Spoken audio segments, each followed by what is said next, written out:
we'll get started with a few questions from the room here for Coach Brown. Do you feel like the team went backwards a little from Toledo to Buffalo? Different game. No, I don't feel like we took a step back. I don't think we took a step forward. You know, I look at this, you know, we were talking about it today, but, you know, the difficult part is with right around 5:51 in the third quarter, you know, it's anybody's ball game. It's 13-3 at that point.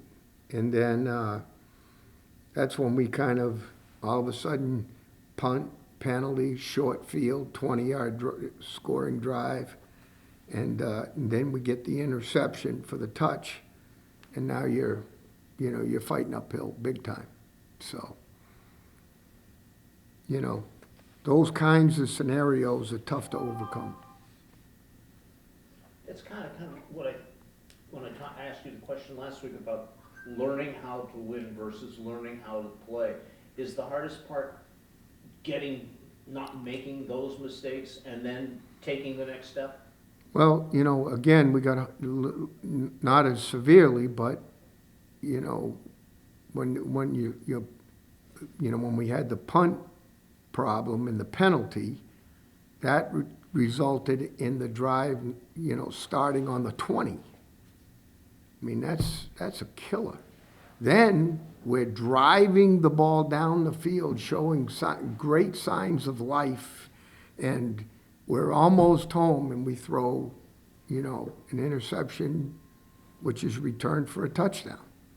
You know, you're on the verge of something good, and you know, doesn't pan out. Is that the most frustrating part of it all, that you're Yeah. like that close and then it goes back? Take a look. Toledo beats Mississippi State 41-18.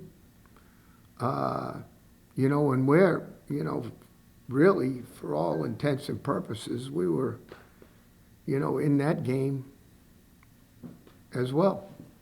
So just keep working. That's it. Kids are giving me effort. Guys are going about their business the right way. As long as they do that, you know, we'll have a chance to continue to improve and get better, and that's what I'm looking for. With homecoming on Saturday, I was thinking about the guys who have been part of this program for the full 5 years and how rare that is. Thinking about, you know, Mott in particular, Mott and Josh Outward, who have been here. You know, they've undergone coaching changes, position changes.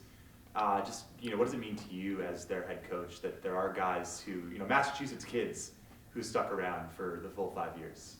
Yeah, I mean, in this day and age, it's so that just doesn't happen all that often, as you pointed out. Guys, you know, first sign of you know, a tough scenario, some guys just check out. And for those couple guys, they've stayed and battled and done everything we've asked of them. So that's a beautiful thing in this day and age. I feel like, you know, having had the chance to talk to you immediately after games for the last couple of years, I've gotten to see kind of how you react emotionally to the kind of games like what was occurring on Saturday. I remember, you know, talking after Arkansas State, Toledo a couple years ago. I feel like people might not know just how much you put in emotionally to these games. Are you able to explain a little bit, like, just how you process emotionally after a game like that? Well, you know, this is my life's ambition, of which I'm still trying my tail off to make UMass great again. And it's the only reason I'm doing it. And, you know, it's all I, you know, you get the players.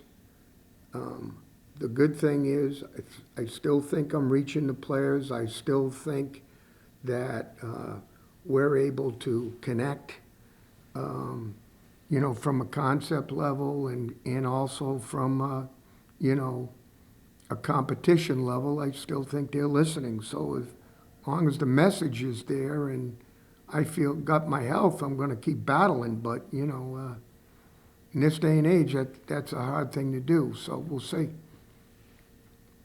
You've got Brady Olson coming back on Saturday as well, and obviously when this game was scheduled, that, you know, wasn't necessarily a feature, but, you know, it's rare to go up against a former quarterback, and, you know, he had some big moments during his time here. Just, you know, you knew the Olson family pretty well. Just, Yep. you know, what kind of kid is he, and are you looking Great forward to that kid. challenge? Great kid. Looking forward to seeing him and looking forward to the challenge. I know we'll get his best shot. And, you know, just a great young man. And as Did far- everything I asked him to do.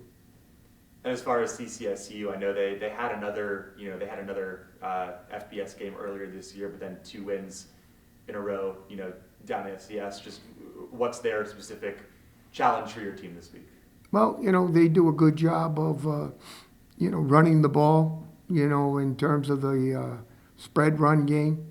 Number 7, their tailback, is a very good player. I think he's got good shake, you know, can change direction. You know, he's got good all-out speed. And Elijah Howe, he's 5'11", 175 pounds. So, you know, but I'll tell you, he plays behind his pads, and, you know, he's a tough guy. Seems like for an FCS team, their line's almost as big as some of the FBS lines you're gonna play. What challenge do they bring? Well, you know, that it's so hard to, you know, tell when you're evaluating tape.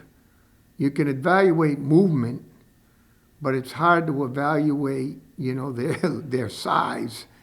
Yeah, you know, they've done a good job of controlling the clock and making things happen, and you know, done a good job. Coach Lichtenberg's done a good job.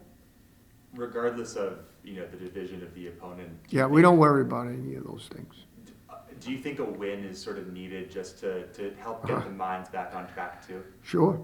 Yeah, you know, that's why you play the game, is to win the game. And, you know, that's an important piece for our guys, you know. And we just got to, you know, provide them with the game plan, and then they got to go out and execute the game plan and finish the game. And if they do that, that would be your 100th career win. Do you pay any attention to milestones like that? Not really. Thank you, though, for bringing it up, but, you know, a few people have brought it up to me in the last couple of months, but, you know, at the end of the day, when you're all done, you step back and kind of look at that, and, you know, it's all good. I'm guessing you're gonna celebrate more if it's 1 than 100. If it's win 1, then win 100. Yeah. Well, Any questions from Zoom? Go ahead, Mike. Hey, Coach.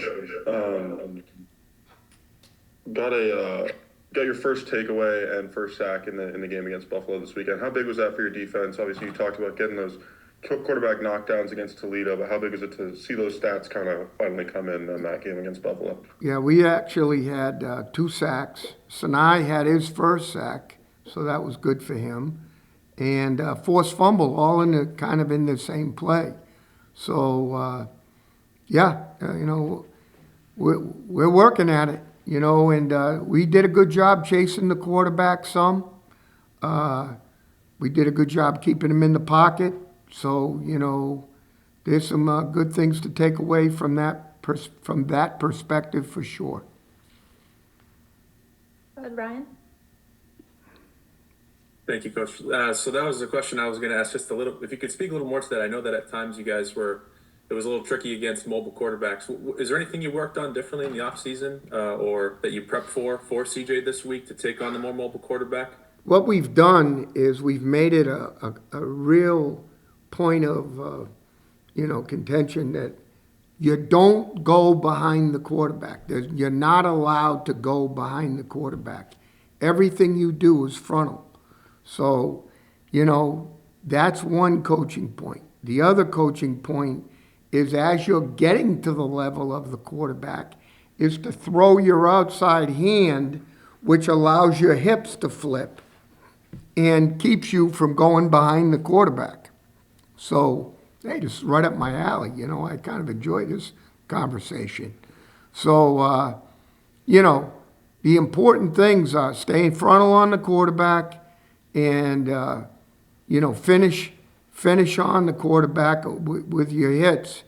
And, you know, just make sure that you don't lose your mind and go behind him, because that you just created a run lane for him to leave through.